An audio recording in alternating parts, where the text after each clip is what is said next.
Hare Nama Hare Nama eva kevalam Kalo nasteva nasteva nasteva gatiranyata.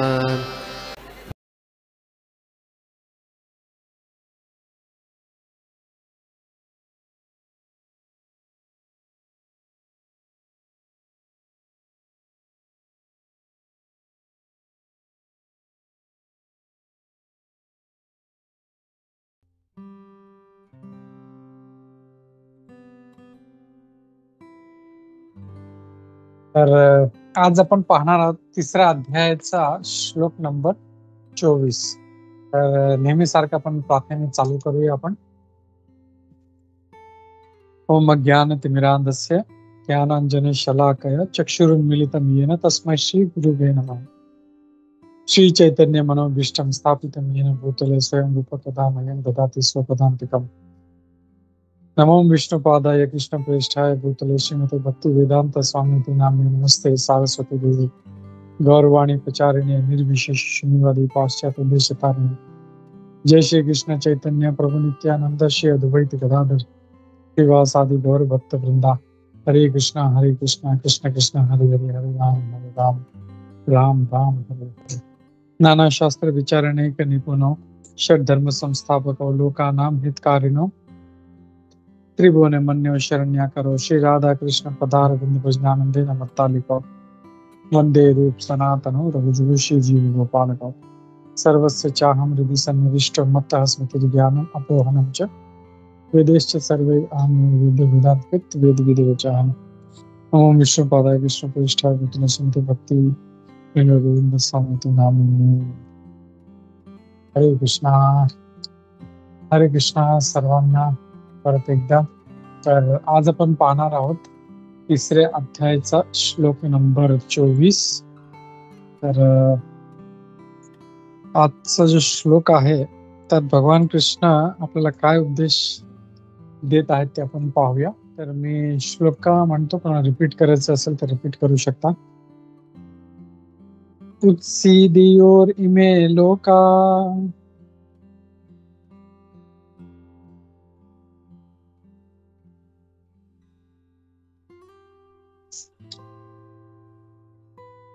न कुर्याम कर्म चेदहम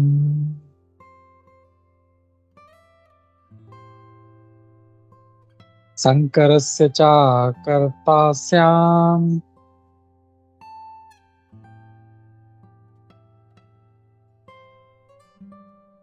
उपहन्याम इमा प्रजाः.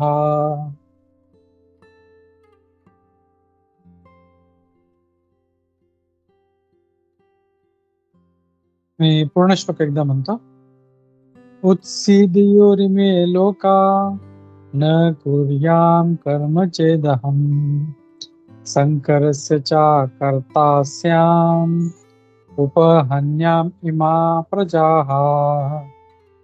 तर याचा अर्थ काय आपण पाहूया. भगवान काय म्हणत आहे, मी जर नियम कर्म केले नाही तर हे सर्व ग्रहलोक नष्ट होऊन जातील.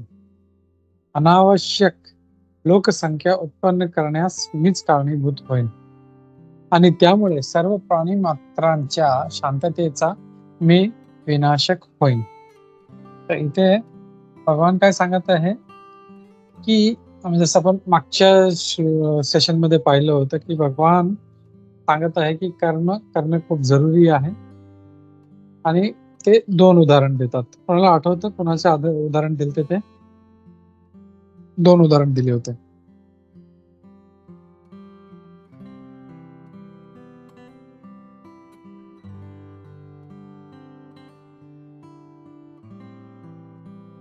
एक होते जनक महाराजांचं त्यांनी उदाहरण दिलं आणि दुसरं स्वतःचं उदाहरण दिलं की मी मला काही गरज नाही तरी पण मला काही अपेक्षाही नाहीये, मला काही पाहिजेही नकोय मला, तरी पण मी हे कर्म करतो.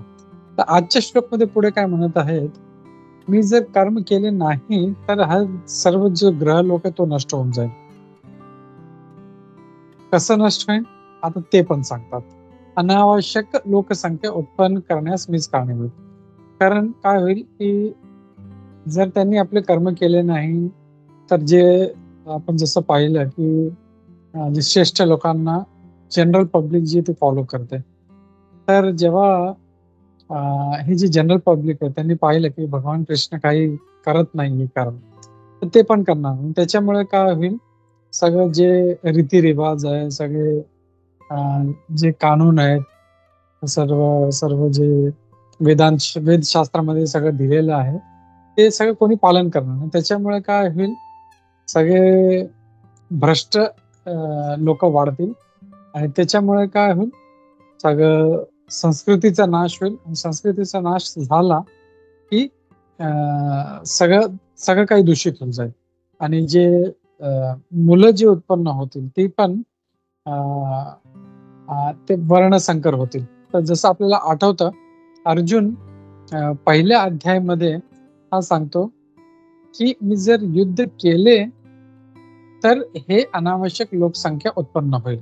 तिथे जो चांगला एक शब्द आहे, जो हा संकरण, वर्णसंकर हा जो शब्द आहे, संकर. तर वर्णसंकर म्हणजे जे न ब्राह्मण आहेत, न क्षत्रिय आहेत, न शूद्र आहेत, न वैश्य आहेत, न चांडाल आहेत, ते एकदम खालचे, म्हणजे ते काही करत नाही. आणि अशी लोक काय करतात, ती लोक फक्त म्हणजे काय म्हणतात ना, एक स्वार्थ हेतूने ते आपलं काम करत असतात. म्हणजे माझं फायद्याचं काय आहे त्याच्यामध्ये, आणि तेच पाहत असतात. म्हणजे काही रूल्स अँड रेग्युलेशन फॉलो नाही करायचे, काही नियम कानून काही फॉलो नाही करायचे. तर अशी लोक जर मी नाही केलं काही कारण, तर अशी लोक वाढतील. आणि त्याच्यामुळे काय होईल, प्राणी मात्रेची शांतता, जी प्राणी मात्रामध्ये जी शांतता आहे ती सगळं नाश होऊन जाईल. तर त्यामुळे त्याचं पण कारणीभूत मीच ठरेल. तर आपण इथे आता तात्पर्यामध्ये वाचे प्रभुपादजी काय म्हणत आहेत. तात्पर्य श्री प्रभुपादद्वारे श्री प्रभुपाद की जय. वर्णसंकर म्हणजे अनावश्यक लोकसंख्या होय, जी सामान्य समाजाची शांतता भंग करते. तर आपण आज पाहतो की किती असे वर्णसंकर आहेत जी समाजाची शांतता भंग करण्यात लागले आहेत. म्हणून समाजामध्ये एवढं क्राईम आहे, टेररिस्ट आहेत, एवढे क्रिमिनल्स आहेत, आणि प्रत्येक ठिकाणी म्हणजे कुठे काही वाईट चाललं तर दे आर दिस वर्णसंकर. कारण त्यांना काही त्याचं ज्ञान नाहीये आणि ते आपल्या मनाप्रमाणे वागत आहेत. तर इथे प्रभुपादजी सांगत आहे की वर्णसंकर म्हणजे ही अनावश्यक लोकसंख्या आहे. जर सर्वांनी वेदांचं पालन केलं तर हे वर्णसंकर येणारच नाही. जर आपण पाहिलं तर मागच्या काळामध्ये सतयुगामध्ये असं कोणी नव्हतं, किंवा त्रेतायुगामध्ये असे कोणी नव्हतं, किंवा द्वापर युगामध्ये असं कोणी नव्हतं. हार्डली कोणतरी एक असं राक्षस, तो पण दुसऱ्या ग्रहावरून यायचा तो, आणि तो अटॅक करायचा. तर एवढं लांब का, पण जर एक 100-200 वर्षापूर्वी पण जर आपण पाहिलं तर हे एवढं म्हणजे असं काय क्राईम वगैरे हे एवढे नव्हते. पण आता हे वर्णसंकर वाढल्यामुळे ही जी समाजाची शांतता आहे ती भंग होत चालली आहे. या सामाजिक शांततेचा प्रतिबंध करण्यासाठी शास्त्रप्रमाणे नीती नियम आहेत. आणि हे जे शांतता समाजात राखली पाहिजे म्हणून त्यासाठी सगळे नियम दिले आहेत. सगळे वेदशास्त्रामध्ये सांगितलंय काय केलं पाहिजे काय नाही. जसं मनुसंहितामध्ये सांगितलं आहे की कोणी काही चूक केली तर त्याला काय शिक्षा झाली पाहिजे, कसं वागलं पाहिजे. सगळे जे दुसरे शास्त्र सगळ्यांमध्ये इन्स्ट्रक्शन सगळे जे दिलेले आहेत आणि ते त्याला ते फॉलो केले पाहिजे. तर ते इथे सांगत आहे इथे. आणि ते जर पालन केलं तर ज्यामुळे प्रजा आपोआपच शांत आणि जीवनातील आध्यात्मिक प्रगतीकरिता संघटित होऊ शकते. तर आपोआपच ती शांतता समाजामध्ये राहील. जेव्हा भगवान श्रीकृष्ण अवतरित होतात तेव्हा स्वाभाविकपणे ते अशा विविधी विधानांचे पालन करतात. ते सांगतात की तेव्हा भगवान कृष्ण, आपण मागच्या सेशनमध्ये पण पाहतो की भगवान पण जेव्हा येतात तर श्रीमद भागवतमध्ये दिलेलं आहे की भगवान स्वतः हे सगळं रीतिरिवाजाचं पालन करतात. आपण पाहिलं होतं ते. मग इथे सांगितलं आहे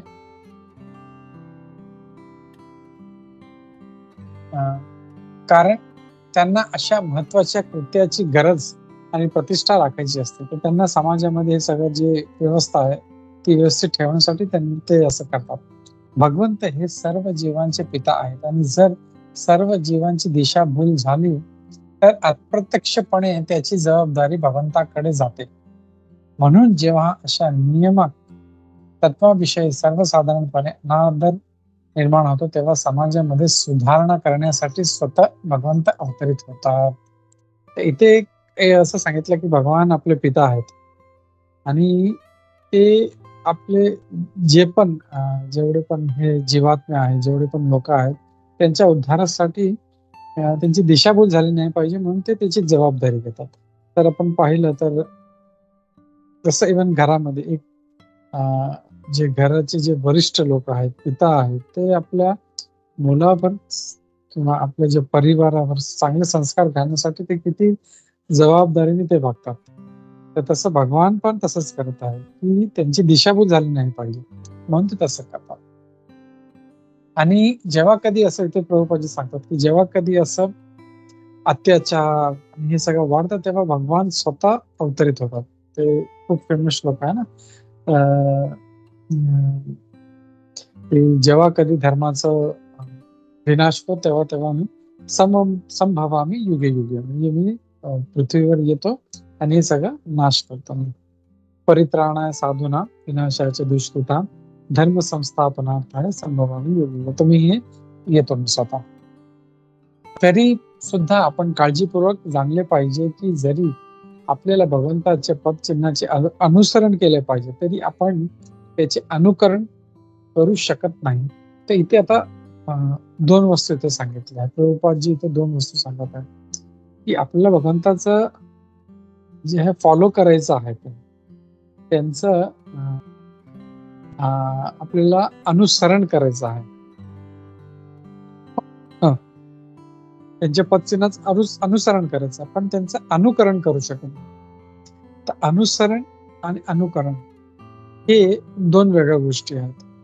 ते जे भगवंतांनी सांगितलं आहे त्याचं अनुसरण केलं, पण भगवंत जे करतात ते अनुकरण आपण करू शकत नाही. ज्याप्रमाणे भगवंतांनी आपल्या बाल्यावस्थेत गोवर्धन पर्वत उचलला त्याप्रमाणे आपण त्यांचे अनुकरण करू शकत नाही. तर जसं आपण मागच्या वेळेस पण तेच पाहिलं होतं की जसं लोक म्हणतात की भगवंतांनी रासलीला केली, त्यांचे 16,000 बायका, तसं मी पण करू शकतो. तर ते भगवंत आहेत आणि ते आपल्या भक्तांसाठी हे सगळे असे कार्य करतात. तर फक्त तो एकच जो अँगल आहे तो नाही पाहिला पाहिजे. त्यांचे 16,000 बायका आहेत, 5,000. ते गोवर्धन पर्वत पण उचलला होता, ते पण लक्षात राहिलं पाहिजे. ते एक आपण करू शकतो का? नाही करू शकतो. म्हणून त्यांचे जे शब्द आहेत ते त्यांच्यावर आपण फोकस केला पाहिजे आणि ते अनुसरण केलं पाहिजे आणि अनुकरण नाही. We should follow and we should not imitate, म्हणजे त्यांना कॉपी नाही करू शकत. बऱ्याच वेळेस असं होतं की एकला श्रेष्ठ व्यक्ती असला की त्याच्याप्रती आपल्याला थोडीसं आसक्ती असेल तर आपण त्याची प्रत्येक गोष्ट कॉपी करण्याचा प्रयत्न करतो. पण जो एक फॉलोवर आहे त्याला हे ज्ञान पाहिजे की मी किती त्याला फॉलो केलं पाहिजे आणि काय कॉपी केलं पाहिजे. प्रत्येक गोष्ट त्याची कॉपी करू शकत नाही. तर हे इथे प्रभुपादजी आपल्याला सांगत आहे. आपल्या भगवंतांच्या उपदेशांचे पालन केले पाहिजे आणि तेव्हा आपण त्यांचे अनुकरण करू, पण केव्हाही आपण त्यांचे अनुकरण करू शकत नाही. तर आपण त्यांचे जे उपदेश आहेत, त्यांचा उपदेश काय आहे? भगवद्गीता आहे त्यांचा उपदेश आहे.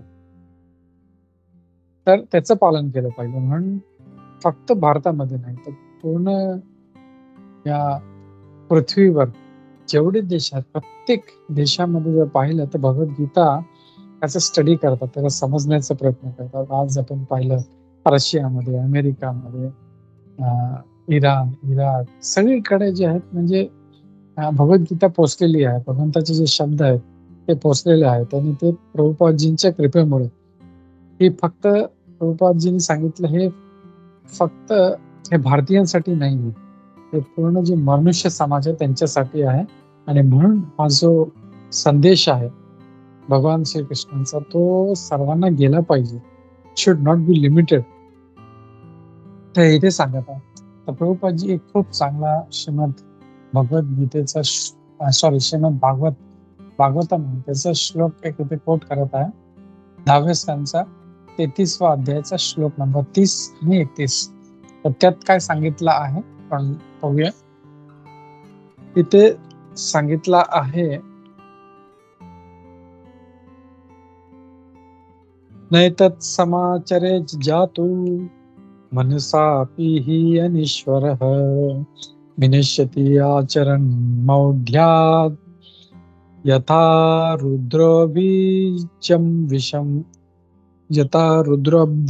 विषम् ईश्वराणां वचः सत्यं तथैवाचरितं क्वचित् तेषां यत् स्ववचो युक्तं बुद्धिमांस्तत् समाचरेत.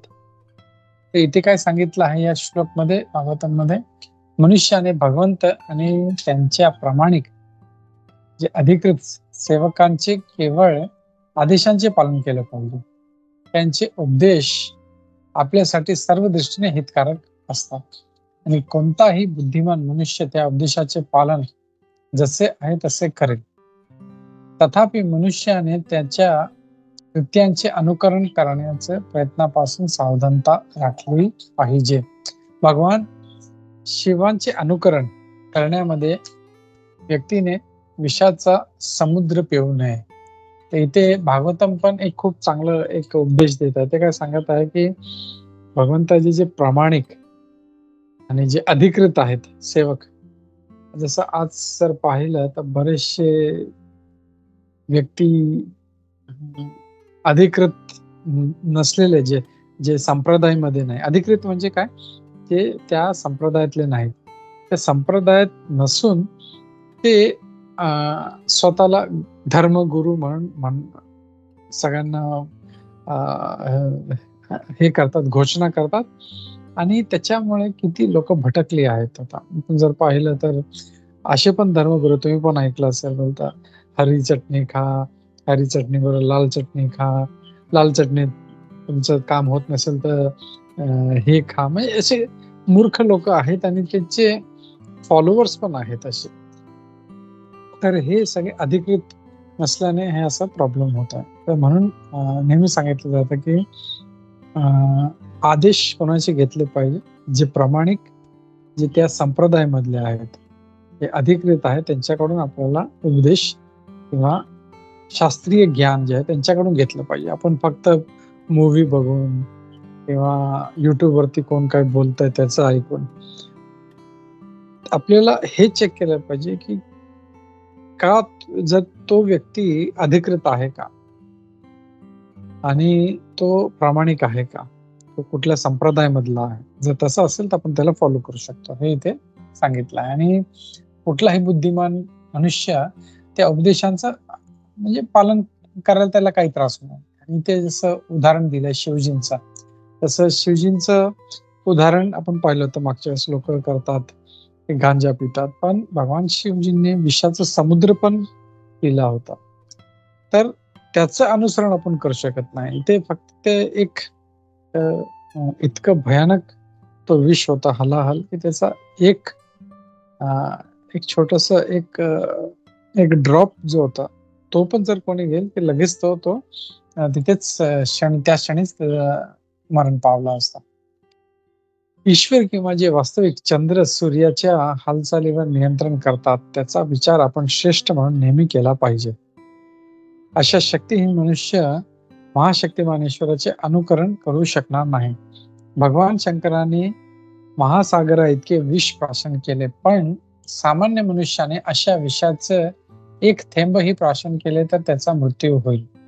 इथे पण ते सांगितलं की भगवान शिव हे म्हणजे प्रचंड शक्तिशाली होते म्हणून ते करू शकले, तर त्याचं आपण अनुकरण करू शकत नाही. आपल्याला अनुसरण केलं पाहिजे, त्यांनी जे सांगितलंय ते अनुसरण केलं पाहिजे. भगवान शिवांचे अनेक बंधू भक्त आहेत जे गांजा आणि तत्सम मादक द्रव्यांचे सेवन करीत असतात, पण शिवांच्या कृत्यांचे अनुकरण करीत असताना ते विसरतात की अशा अनुकरणामुळे ते मृत्यूच्या तोंडात जात आहेत.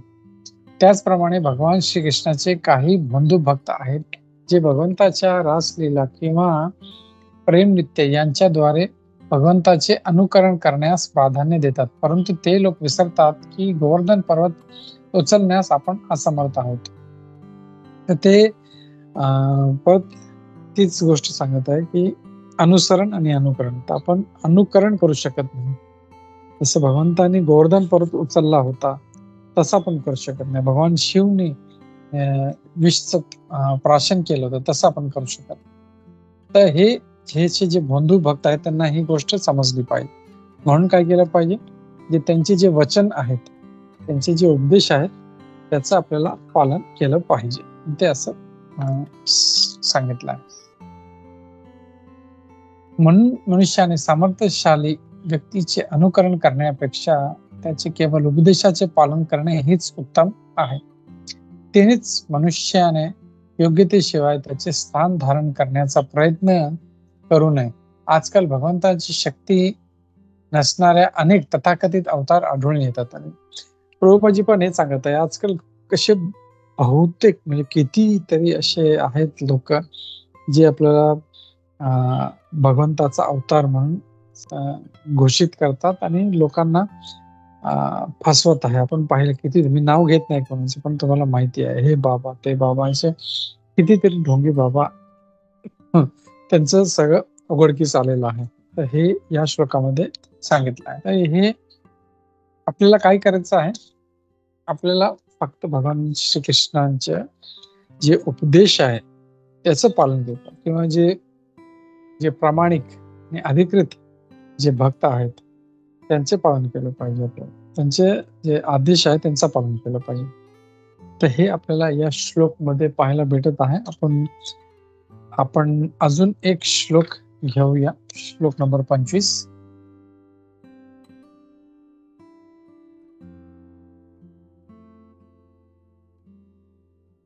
कोणाला रिपीट करायचं तर रिपीट करू शकता.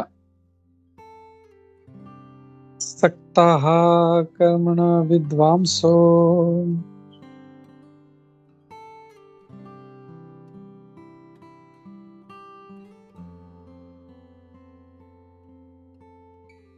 सक्ताः कर्मण्य विद्वांसो यथा कुर्वन्ति भारत कुर्याद् विद्वांस तथा शक्तस् चिकीर्षुर्लोक संग्रहम. तर ह्या श्लोक मध्ये काय सांगितलं आहे, ज्याप्रमाणे अज्ञानी लोक फलांच्या आसक्तीने आपले कर्म करतात, त्याचप्रमाणे लोकांना योग्य मार्गावर नेण्याकरिता विद्वान मनुष्याने अनासक्त होऊन कर्म करावे. तर इथे काय सांगितलं आहे की जसे अज्ञानी लोक हे फल आसक्तीने आपले काम करत आहेत, त्यांना कुठले कर्म का केले पाहिजे त्याचं त्याला ज्ञान नाही. फक्त त्याच्या मागे हेतू असतो त्यांचा, की मी हे काम केलं तर मला हे काहीतरी मला हे फळ भेटेल. ते आसक्तीने काम करतात. त्याचप्रमाणे लोकांना योग्य मार्गावर, आणि म्हणून लोकांना योग्य मार्गावर घेण्यासाठी विद्वान मनुष्याने अनासक्त होऊन त्यांनी काम केलं पाहिजे. तर इथे आपण जसं पाहत आहोत, हे सर्व हा जो अध्याय आता जे श्लोक चालले आहेत ते भगवान निष्काम कर्मयोगाबद्दल आहे. निष्काम कर्मयोग म्हणजे आपण पाहिलं होतं की काही फलाची आसक्ती नसणे, तो निष्काम कर्मयोग आहे. तर इथे काय सांगितलं आहे,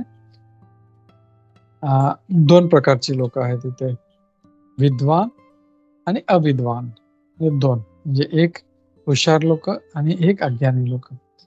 इथे जे अज्ञानी आहेत ते तर अज्ञानी आहेतच, पण इथे काय आढळून येतं की त्यांना भौतिक जे कार्य त्याच्या प्रती खूप आसक्ती असते. त्यांना काही भौतिक वस्तू आहे त्याच्या प्रती खूप आसक्ती असते. आणि जो विद्वान मनुष्य आहे तो त्याच्या विपरीत आहे टोटली. त्याला म्हणजे हुशार तर आहेच, विद्वान आहेच तो, त्याला शास्त्राबद्दल ज्ञान आहे आणि सगळं त्याला भगवंताबद्दल त्याला आसक्ती आहे, भगवंताबद्दल प्रेम आहे. हे सगळं तो कार्य करतो. आणि त्याला हे जे भौतिक कार्य आहेत त्याच्यात त्याची रुची नसता त्याची भगवंताकडे त्याची प्रीती आहे त्याची. तर हे 2 लोक या श्लोकामध्ये दिसतात, विद्वान आणि अविद्वान. आणि दोघांमध्ये फरक काय आहे, की एकाला भौतिक कार्यामध्ये आसक्ती आहे आणि एकाला भगवंताच्या जे धार्मिक किंवा आध्यात्मिक कार्य आहे त्याच्यामध्ये त्याला आसक्ती आहे इथे. तर इथे दोघांमध्ये हा फरक आढळून येतो. आणि आपण तात्पर्य थोडं वाचू. तात्पर्यामध्ये काय सांगितलं, तात्पर्य श्री प्रभुपादद्वारे, श्री प्रभुपाद की जय. कृष्णा भावना भावित असलेली व्यक्ती व कृष्णा भावना भावित नसलेली व्यक्ती यामध्ये त्यांच्या भिन्न इच्छानुसार भेद केला जातो. आता फरक काय आहे, कसं म्हणजे दोन्हीही कार्य करत आहेत, पण दोघांमध्ये फरक कसा आढळून येतो, त्यांच्या इच्छा. जसं एक अभक्त आहे तो पण म्हणजे भोजन करत आहे आणि एक जो भक्त आहे तो पण भोजन करत आहे, पण दोघांमध्ये फरक इथे आहे. एक जो अभक्त आहे तो आपल्या इंद्रिय तृप्तीसाठी तो कार्य करतात, तो जे काही खात आहे. पण दुसरा जो आहे, जो भक्त आहे, तो भगवंताला भोग लावतो. काही जे बनवलं आपलं पहिलं ते आपलं भगवंताला भोग लावतो, की हे भगवान तू हे ग्रहण कर आणि तुझा प्रसाद म्हणून मला दे. आणि ते तेव्हा जेव्हा ग्रहण करतो, तर जर दोघांना एकत्र बसून खाताना पाहिजे तर फरक आढळून येणार नाही, पण त्यांची जी इच्छा आहे त्याच्यावरून त्यांचा जो भेद आहे तो आपल्याला समजण्यात येईल. कृष्ण भावना भावित व्यक्ती कृष्ण भावनेच्या प्रगतीसाठी अयोग्य अशी कोणतीही गोष्ट करीत नाही. तर कृष्ण भावना भावित व्यक्ती जो आहे किंवा जो भक्त आहे तो त्याच्या प्रगतीसाठी जे अडथळा असेल असं काही तो कार्य करणार नाही. तो भौतिक कर्मांमध्ये अतिशय आसक्त असणारा अज्ञानी व्यक्ती प्रमाणेच कर्म करतो, परंतु तो श्रीकृष्णाच्या संतुष्टीसाठी असे कर्म करतो. तर जर दोघांमध्ये पाहिलं तर असं वाटेल की हा पण अज्ञानी व्यक्ती सारखंच कर्म करत आहे, पण जे भक्त आहे त्याचं उद्देश भगवान श्रीकृष्णाची संतुष्टी, भगवान श्रीकृष्णाची प्रसन्नता, आणि त्यासाठी तो फक्त एक बाह्य रूपे कोणी पाहिलं तर ते दोघांची कर्म एक वाटतील, पण उद्देश जो आहे तो एक अभक्ताचा स्वतःची प्रसन्नता आहे आणि जो कृष्ण भक्त आहे त्याची भगवानची प्रसन्नतासाठी तो कर्म करत आहे. परंतु तो श्रीकृष्णाच्या संतुष्टीसाठी असे कर्म करतो. तरी अज्ञानी व्यक्ती आपल्या इंद्रियतृप्तीसाठी असे कर्म करीत असतो. म्हणून कृष्ण भावना भावित व्यक्तीने कर्म कसे करावे आणि कर्मफळ कृष्ण भावनेच्या हेतुप्रित्यर्थ कसे उपयोगात आणावे हे सामान्य लोकांना दाखवणे आवश्यक आहे. तर आता जे लोक कार्य करत आहे तर त्याला तो जरी चुकीचं करत आहे तरी त्याला थांबवण्यात काही उपयोग नाही. तिथे काय भगवान काय सांगत त्याला थांबू नका, जे करते करू द्या, पण ते कसं भगवान कृष्णाच्या हेतूसाठी ते आपण त्यांच्या प्रीतीसाठी केलं पाहिजे ते त्याला एक्झाम्पलने त्याला दाखवलं पाहिजे. जसं एक उदाहरण जर आपण पाहिलं, आपण जसं एक मुलगा आहे, जर तो चांगला अभ्यास करत नाही, तो जेमतेम फक्त पासिंग मार्क्स आणत आहे, तो जो खूप हुशार व्यक्ती असेल तो चिडेल, बाबा हा असं का करतो, कधी फेल होतोय, कधी जेमतेम पास होतोय. तर अशा मुलाला तो अभ्यास म्हणजे त्याला तो अभ्यास करू नको असं सांगू शकत, तर त्याला चांगला अभ्यास कसा करावा हे त्याला शिकवलं पाहिजे. ते तसं सांगितलंय की जो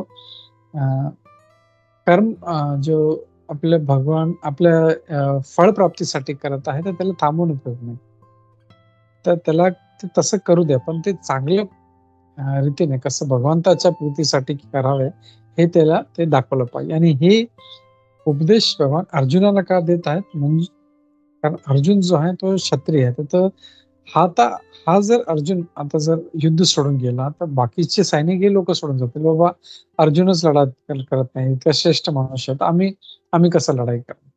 तर तू हे एक एक्झाम्पल सेट करशील तसं करू नकोस. आणि त्याच्यामुळे जसं आपण मागच्या ह्याच्यात पण पाहिलं तर वर्णसंकर पण वाढेल आणि सगळं हे नाश होईल.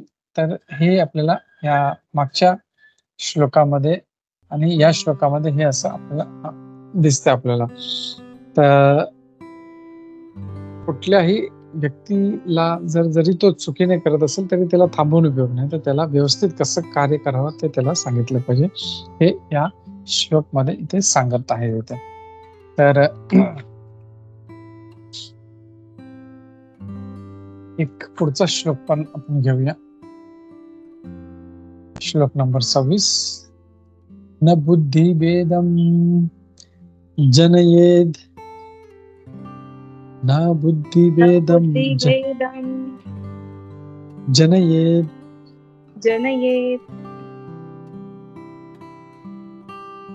अज्ञानं कर्मसंगिनाम्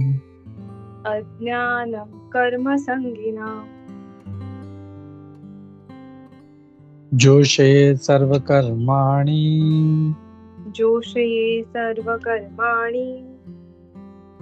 विद्वान् युक्त समाचरन्.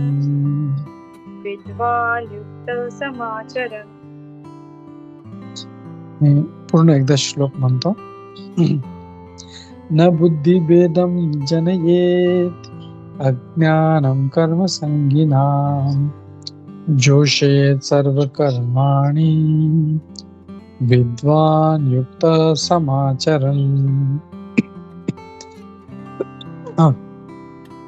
या श्लोक मध्ये भगवान काय उपदेश देत आहेत आपण पाहूया. नियत कर्मांच्या फलामध्ये आसक्त असणाऱ्या अज्ञानी मनुष्याचे मन विचलित होऊ नये म्हणून विद्वान व्यक्तीने त्यांना कर्म थांबवण्यास प्रेरित करू नये. या उलट भक्ती भावनेने कर्म करून त्याने त्या लोकांना कृष्ण भावनेच्या यथावकाश विकासासाठी सर्व प्रकारच्या कार्यामध्ये त्याला युक्त करावे.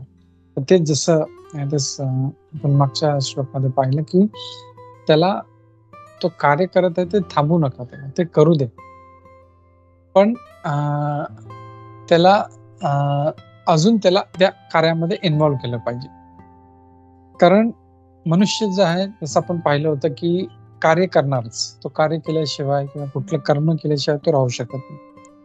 तर होईल काय, तो त्यांनी हे फलची आशा धरून जर कार्य केलं नाही तर मग तो काहीतरी वाईट कार्य करेल, कुकर्म करेल, विकर्म करेल.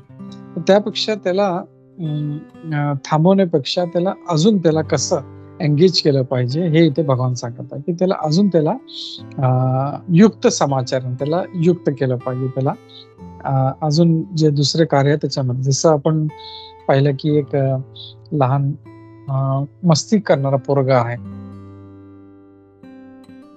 तो त्याला थांबून उपयोग नाही. कारण तो जर मस्ती करत आहे तर त्याला काहीतरी आपण कामामध्ये लावतो, बाबा तो ठीक आहे चल तू हे कर, थोडासा अभ्यास कर, किंवा त्याला काहीतरी एक गेम त्याला दिला किंवा काहीतरी, म्हणजे असं त्याला असं त्याला एंगेज ठेवतो. पण त्याचं ते बिझी असताना तो त्याचं काढूनच घेतलं तर काय करेल, तो परत तो त्या आपल्या जे मस्ती आहे त्याच्यामध्ये लागेल. तर तसं करण्यापेक्षा त्याला आपण किती एंगेज करू शकतो ते या उदाहरणाने समजू शकतो की भगवान पण हेच सांगत आहे की जर कोणी काही कार्य करत आहे तर त्याला थांबू नका. भले तो काहीतरी एक हेतूने करत आहे, किंवा कारण अजून जसं पाहिलं तर तो एक प्रायमरी एज्युकेशन मधला तो अजून आहे, त्याला अजून तेवढी म्हणजे हायर एज्युकेशन किंवा PhD लेवलचं त्याला ज्ञान नाही. तसं करता त्याला करू द्या, त्याला थांबू नका, उलट त्याला अजून एंगेज करा. तो हे करत आहे अजून त्याला असं जी 4 कामं त्याच्यामध्ये लावून टाका, आणि त्याच्यामुळे काय होईल, तो हळूहळू त्याची भक्तीमध्ये त्याची प्रगती होईल. फक्त त्याची आध्यात्मिक नाही पण भौतिक प्रगती पण होईल. कारण जर कुकर्म केला तर तो त्याची प्रगती होणार. ऍटलिस्ट त्याला एंगेज करा. तर हे इथे भगवान ते सांगत आहे की कुठल्याही अज्ञानी व्यक्तीला असं त्याचं मन विचलित करू नका. तर त्याचं पण तात्पर्य पण क्विकली थोडंसं वाचूया इथे. इथे सांगितलं आहे, वेदेश्च सर्वेर अहमेव वेद्य, हाच सर्व वैदिक कर्मकांडाचा अंतिम उपदेश आहे. तर जसं भगवान भगवद्गीतामध्ये पण सांगतात, सगळे जे वेद आहे त्याचा उद्देश काय? वेदेश्च सर्वेर अहम एव वेद्य, म्हणजे सर्व वेदांमधून जाणून घेणे काय आहे, जाणून घेण्याची वस्तू ते भगवान बोलतात मी आहे. तर हे सर्व जे वैदिक जे ग्रंथ आहे त्यांचा अंतिम उद्देश हाच आहे. तर सर्व कर्मकांड, सर्व प्रकारचे ज्ञान, भौतिक कार्याविषयी संपूर्ण मार्गदर्शनासहित जे काही वेदांमध्ये आहे त्याचा सर्वांचा उद्देश, जीवनाचे अंतिम ध्येय भगवान श्रीकृष्ण यांना जाणून घेणे हा आहे. तर जे काय आहे त्याचा जो अल्टिमेट जो जो जो काय ना जे ज्ञान आहे ते आहे हे की आपण भगवान कृष्णाला जाणून घेणं. बद्ध जीव इंद्रिय तृप्तीच्या पलीकडे काही जाणत नसल्यामुळे ते त्याच उद्देशाने वेदाध्ययन करतात. जो बद्ध जीव आहे त्याला फक्त इंद्रिय तृप्ती करायची आहे आणि त्याच्यामुळे तो वेदाचं अध्ययन करतो की मी हा यज्ञ केला तर मला काय फायदा होईल, मी तो यज्ञ केला तर मला काय. तर त्याचा जो त्या वेदांकडे बघण्याचा जो दृष्टिकोन आहे तो हेच आहे की मला यात काय फायदा आहे. परंतु वैदिक कर्मकांडाद्वारे नियमित इंद्रिय तृप्ती आणि सकाम कर्मामुळे मनुष्य क्रमशः कृष्ण भावनेप्रत उन्नत होतो.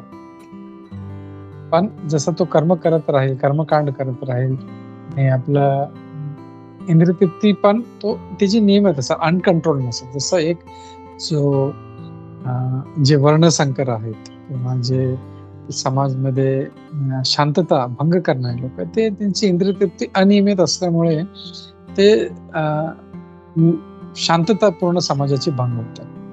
पण हा जरी इंद्रिय तृप्ती करत असेल तरी एक लिमिटमध्ये, की आपल्याला हे एवढंच नाही याच्या बाहेर करू शकत नाही, एक लिमिटमध्ये असते, नियमित असते.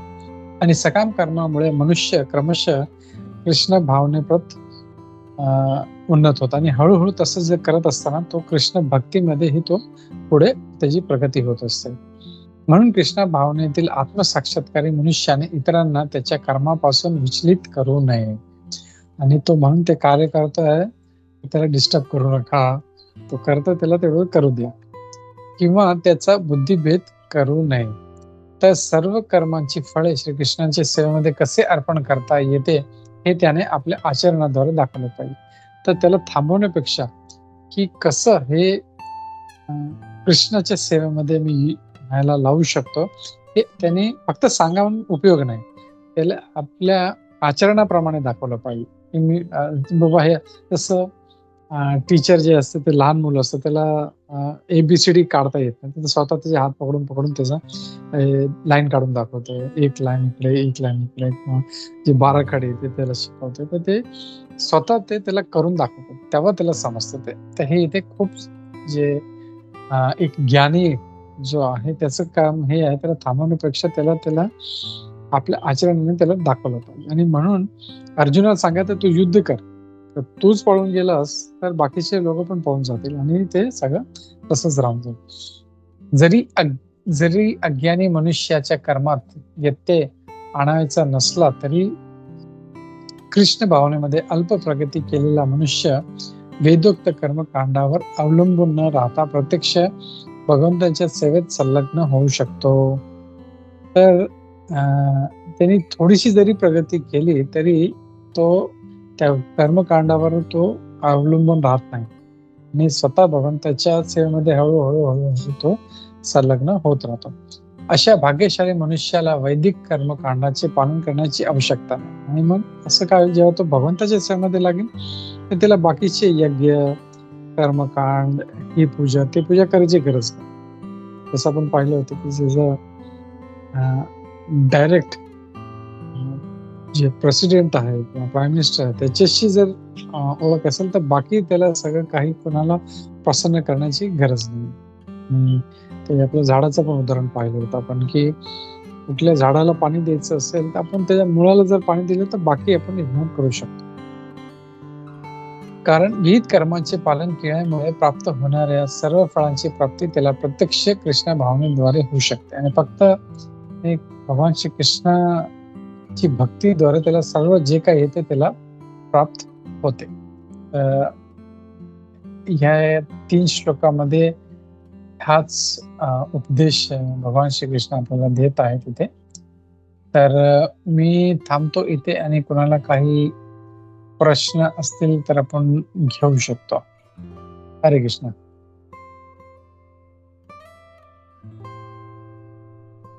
हरे कृष्ण प्रभूजी. हरे कृष्ण. प्रभूजी, अनुसरण आणि अनुकरण थोडं परत एकदा एक्सप्लेन करा. ओके. आता अनुसरण म्हणजे जे भगवंतांनी भगवद्गीता आपली सांगितली त्याला फॉलो कर, आणि अनुकरण म्हणजे त्यांची प्रत्येक गोष्ट त्याला कॉपी कर. जसं एक मटेरियल, एक भौतिक उदाहरण दिलं, जसं अमिताभ बच्चन किंवा कुठलाही सेलिब्रिटी स्टार, तो कसा बोलतो, कसं चालतो, प्रत्येक गोष्ट जे फॅन्स आहे ते कॉपी करतात. तशी करण्याची गरज नाही. तर इथे भगवान जर काही करत असतील तर त्याचा हेतू आपल्याला माहित नाही. हे फक्त जे उत्तम श्रेष्ठ भक्त आहेत त्यांना समजतं की भगवान जरी रासलीला करत आहे किंवा जे 16,000 त्यांनी बायकांशी लग्न केलं तर ते का केलं, ते भक्तांच्या प्रसन्नतेसाठी. ते जे बायका होत्या त्या नरकासुरने त्यांना किडनॅप केलं होतं आणि बोलले की त्यांना सोडवलं भगवान श्रीकृष्ण, बोलले जा आता. पण ते बोलले आम्ही घरी जाऊ शकत नाही आता, तर आम्हाला कोणी स्वीकार करणार नाही, म्हणून तूच आमच्याशी लग्न. तर त्यांच्या प्रसन्नतेसाठी भगवंतांनी लग्न केलं. तर हे लोकांना ते जे हाय लेवलची जे ज्ञान आहे ते नसल्यामुळे त्यांना हेच वाटतं, अरे जे 16,000 बायका आहेत तर मी जर 2 ठेवले तर काय. तर हे झालं अनुकरण. तर अनुसरण म्हणजे त्यांचे उपदेशाचं पालन करणे. जसं भगवंतांनी आपल्याला भगवद्गीता दिली आहे, भागवतम आहे, त्याच्यामध्ये त्यांचे काय उपदेश आहेत ते आपल्याला पालन केलं पाहिजे. आणि ते आपण पाहत आहोत आज अमेरिकामध्ये, रशियामध्ये ते भक्त पालन करून आज किती म्हणजे श्रेष्ठ भक्त झाले. आज ते आपण कधी वृंदावनमध्ये, मथुरेला गेलो की ही लोक आपलं मस्त एकदम जप करत बसलेले दिसतात आपल्याला. तर we can see the difference. पण अनुकरण म्हणजे प्रत्येक छोटी छोटी गोष्ट कॉपी करणं. तर तेच आम्ही जसं सांगत होतो की एक फॉलोअरला माहिती पाहिजे की काय त्यांचे कुठले जे इन्स्ट्रक्शन्स घेतले पाहिजे, त्यांचे कुठले वस्तू कॉपी केले पाहिजे. म्हणजे असे डोळे बंद करून त्यांना आपण कॉपी करू शकत नाही. तर follower should also be intelligent. हे तर हा फरक आहे अनुसरण to follow and to imitate. म्हणजे जे त्यांनी सांगितलं ते फॉलो करा, तुम्ही त्याला इमिटेट करू नका, कॉपी करू नका. तो जसं करतोय, जसं चालतोय, जसं बोलतोय, no need to copy that. Hare Krishna. हरे कृष्ण. म्हणजे थोडक्यात विचारांचं आणि ज्ञानाचं अनुसरण व्हायला हवं आणि कृतीचं Yes. अनुकरण केलं जातं. येस. तर अनुकरण करण्याची गरज नाही, आपल्याला अनुसरण केलं पाहिजे. त्यांचे जे विचार आहेत, त्यांचे जे उपदेश आहेत, असं आपण जे भागवतम आहे, भगवद्गीता आहे, नारद मुनी आहेत, वेदव्यास आहेत, प्रभुपादजी आहेत, त्यांचे जे विचार आहेत त्यांचं आपण अनुसरण करत आहोत. की आपल्याला काय केलं, जसं भगवंतांनी जे सांगितलं ते आपल्याला त्याचं पालन केलं पाहिजे. दॅट इज अनुसरण, टू फॉलो. हरे कृष्ण. हरे Krishna Prabhuji. Thank you. Thank you Sonal. Yes Archana माताजी. हरे कृष्ण. नाही, ऍक्च्युली तुम्ही जे आता सांगितलं खूप छान समजून सांगितलं, एक्सप्लेन केलं. त्याचे कर्म जे आहेत आपण सगळे कृष्णाला अर्पण केले पाहिजेत. म्हणजे कसं व्हायचं, पहिले अगोदर असं होतं म्हणजे माझ्या लाईफमध्ये की मी कुठलीही गोष्ट करताना चिंता करायची, अरे आता हे कसं होईल, काय करू, काही असू दे, XY Z. माझ्याकडे 20 लोक जेवायला जरी येणार असतील आणि मला तो स्वयंपाक करायचा तरी मला टेन्शन असेल, होईल का नाही, होईल का नाही. पण आता मी काय हळूहळू मी स्वतःला ती सवय लावली की मी काय करते, आहे अशी कुठली गोष्ट मी कृष्णाला सांगते, बघ असं असं आहे, तू सेंटर ऑफ लाईफ राहा माझं, तू राहा आणि तू करून घे. आणि माहित नाही ते कसं ना कसं तरी ते करून घेतात आणि ते होतं व्यवस्थित. हा आलेला ओके. अनुभव आहे माझा. जसं Great. फॉर एक्झाम्पल आमच्याकडे गणपती होतो. गणपतीच्या वेळेस भरपूर लोक येणार होते आणि खूप साऱ्या भाज्या होत्या. आता ह्या एवढ्या सगळ्या मी म्हणलं मी कशा नीट करू काय आय डोंट नो. पण कधी नव्हे ते हे लवकर आले प्रभूजी. प्रभूजी बोलले हा. मी तेव्हा बोलली की कशा ना कशा रूपात येऊन मला म्हणजे काही पण माझ्याकडनं हे करून दे व्यवस्थित. मदत कर. प्रभूजी लवकर मला मदत केली. म्हणजे आता तो स्ट्रेस नसतो माझ्या डोक्यावर की मी आता काय करू. म्हणजे मुलींची ऍडमिशनची गोष्ट आली किंवा कोणाचे आजारपणाची गोष्ट आली किंवा काय, तर आपल्याला चॅन्टिंग हे सांगितलेलं आहे आणि त्यांच्यावर सोपवायचं. आपण आपलं काम करत राहायचं. प्रसाद देवाला ठेवायचा, तो खायचा. म्हणजे हे काही छोटेसे रूल्स जीवनात आपण जर फॉलो केले ना तर त्या गोष्टी अजून सोप्या होतात आणि अजून आपण कृष्णा कॉन्शियसनेस मध्ये जातो. Yes, very good, very good. तर खूप चांगलं. जसं आपलं जे टेन्शन आहे ते काळजी करून किंवा त्याचा विचार करून काही उपयोग नाही आपल्याला. ते भगवंतावर सोडवलं पाहिजे. जसं आपण पाहिलं की भगवंताचे जे भक्त आहेत ते नेहमी ते कधी काळजी करताना दिसत नाही. भगवान आता हे कसं होईल ते कसं. द्रौपदी कितीदा ती ह्याच्यामध्ये सापडली प्रॉब्लेम्स मध्ये, पण तिला माहिती होते भगवान कृष्ण तो मला वाचवेल म्हणून. जसं देवाचे दुर्योधनाने दुर्वासा मुनींना पाठवलं होतं. त्याला माहिती होतं दुर्योधनला की द्रौपदीकडे हे अक्षय पात्र आहे. त्यांनी आणि ते अक्षय पात्र असं होतं की ती 2 नाही 10 नाही 10,000 नाही लाख नाही कितीही लोकांना ती खाऊ घालू शकते. पण एकदा तिने त्यातून प्रसाद ग्रहण केला की तर मग ते पुढे त्यातून काही उत्पन्न होत नव्हतं. तर हे दुर्योधन चांगलं माहिती आहे. म्हणून त्यांनी काय केलं, तो इतका कपटी होता. त्यांनी सांगितलं की जेव्हा द्रौपदीचं खाऊन होऊन जाईल त्याच्यानंतर तुम्ही त्यांच्याकडे जा. आणि दुर्वासा मुनी कधी एकटे जात नाही. म्हणजे ती म्हणजे असं घाबरण्यासारखं काही नव्हतं. कारण कोणाला वाटेल अरे दुर्वासा मुनी एकटे येतं, कोणाला काय घालायला काय प्रॉब्लेम नाही. ऋषी मुनीच येतात, भक्त येतात, त्यांना जेवण. पण दुर्वासा मुनी असे आहेत एक मुनी की जे आपल्या बरोबर नेहमी म्हणजे ऑलवेज मिनिमम त्यांचे 10,000 शिष्य त्यांच्या बरोबर चालतात. कुठेही जायचं, समजा आता आपल्याला कोणाला इन्व्हाइट करायचं असेल तर आपल्याला माहिती आहे की बाबा जास्तीत जास्त 1 किंवा 2 लोक येतील त्याच्या. पण दुर्वासा मुनींना इन्व्हाइट करायचं म्हणजे 10,000 शिष्य त्यांच्या बरोबर. तर हे जेव्हा दुर्वासा मुनी आले त्यांच्याकडे आणि बोलले बाबा मी आता प्रसादमला येतो तुमच्याकडे, ती एवडी घाबरली, बोला आता मी काय करू. आणि सरळ तिने भगवंताचं ध्यान केलं, हे कृष्णा गोविंदा तू वाचवता. आणि लगेच तिथे भगवान कृष्ण समोर आले तिकडे. बोला बाई इथून चाललो होतो, कसं चाललंय काय चाललंय, बरं व्यवस्थित आहे सगळं. बोललं तर बोललं चल मला भूक लागली काहीतरी खायला दे. ते बोलते अरे बघ इथे ऑलरेडी दुर्वासा म्हणून बसला, तू पण खायला मागतो, मी काय करू. ती बोलते माझ्याकडे काही नाही, सगळं संपलंय. म्हणतं एक बघ काहीतरी असेल त्या भांड्यामध्ये. आणि तेव्हा ती बघते एक भाताचं शीत असतो एक, आणि ती बोलते तो दे. आणि ते जेव्हा घेते आणि जेव्हा भगवान खातात तर लगेच जे भगवान जे आहेत ते सारे सृष्टी त्यांच्या पोटात आहे. तर जेव्हा त्यांनी खाल्लं तर दुर्वासा मुनी बरोबर जे 10,000 शिष्य होते सर्वचे सर्व हे एकदम तृप्त झाले. म्हणजे ते आंघोळीला गेले होते, बोले आम्ही आंघोळ करून येतो तुझ्याकडे प्रसाद घ्यायला. ते एवढं त्यांचं पोट भरलं की म्हणजे सारखे ढेकर आणि एकदम बोलले अरे बापरे, म्हणजे आता तर आम्ही एक घोट पाणी पिऊ शकत नाही, आम्ही कसं जाणार परत युधिष्ठिर महाराजकडे द्रौपदीकडे. ते बोलले आपण इथूनच पळून जाऊ. म्हणजे एवढं पण नाही केलं की आम्ही जाऊन सांगतो की बाबा आम्ही येत नाही, बोले आम्ही इथूनच निघतो. Just imagine. आणि किती वेळेस असे भक्त असे, फक्त आपल्याला काय करायचं, आपलं टेन्शन घेऊन उपयोग नाही. काही असेल भगवंतांना सांगायचं. तसं एक चांगली कहावत मी ऐकली, don't tell Krishna about your problems, tell problems about Krishna, tell to problems how big is Krishna.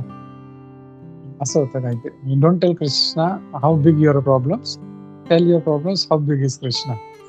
ते आपल्याला जर एक तो ॲटिट्यूड असला की भगवान सांभाळून घेईल तर मग आपल्याला काळजी नसतं. हरे कृष्ण. थँक्यू माताजी. अर्चना. हरे कृष्णा प्रभूजी, खूप छान सांगितलं, बरं वाटलं ऐकून खूप. म्हणजे एक अजून आपल्या कृष्ण कॉन्शियसनेस मध्ये अजून आपण या सगळ्या लेक्चर्स मुळे वगैरे प्रगती करू शकतो असं मला वाटतं. Yes yes yes. तेच आहे ना की भगवंताचे जे उपदेश त्यांनी सांगितलं, तुम्ही काळजी करू नका, मी तुमची काळजी, तर हे त्याचं अनुसरण केलं आपण, बाबा हा मला काळजी दे, तो बघ आता काही असू दे, मोठ्यातलं मोठं असं. आता हे जे महाभारताचे जे युद्ध होतं ते पण काही छोटी गोष्ट नव्हती. असं शास्त्रामध्ये किंवा महाभारतामध्ये असं सांगितलं की हे फक्त 7 अक्षोणी होते पांडव आणि हे 11 अक्षोणी, आणि त्यातले प्रत्येक योद्धा इतका जबरदस्त होता. म्हणजे असं सांगितलं की ते देवर लाईक बिग शार्क्स, असं म्हणजे त्यांचं डेफिनेशन दिलं. म्हणजे शार्क प्रमाणे जे द्रोणाचार्य म्हणा किंवा पितामह भीष्म म्हणा किंवा प्रत्येक जो योद्धा होता इतका भयानक होता, आणि सगळं ते पार पडले. ते म्हणजे हे कमी असून पण त्यांनी त्या पूर्ण त्यांची 11 अक्षोहिणी त्यांची संपवली, आणि यांची 7 अक्षोहिणी मधून 1 अक्षोहिणी त्यांची पूर्ण राहिली होती. पूर्ण नारायणी सेना, भगवान श्रीकृष्णाची 1 अक्षोहिणी, पूर्ण जी नारायणी सेना म्हणजे ती 1 अक्षोहिणी सेनाच सगळ्यांसाठी भारी होती. एवढं प्रॉब्लेम्स असून पण ते पार पडले. तर फक्त आपल्याला पूर्ण विश्वास, जसं द्रौपदीने जर तिचं चिरहरण होतं, हे दोन्ही हात उचलले, हे मुरारी हे गोविंद, तो वाचव मला, बस. तसं जर विश्वास आपण भगवंतावर ठेवला तर lord will surely take care. Hare Krishna. ठीक आहे, चला, ओके. खूप खूप सर्वांचं धन्यवाद. आपण पुढच्या गुरुवारी आपण भेटूया. हरे कृष्णा. वंशा कल्पतरुभ्यश्च कृपा सिन्धुभ्यश्च पतितानां पावनेभ्यो वैष्णवेभ्यो नमो नमः. अनंत कोटि वैष्णववृंद की जय. श्रील प्रभुपाद की जय. भगवद गीता यथारूप की जय. हरे कृष्णा. Thank you everybody.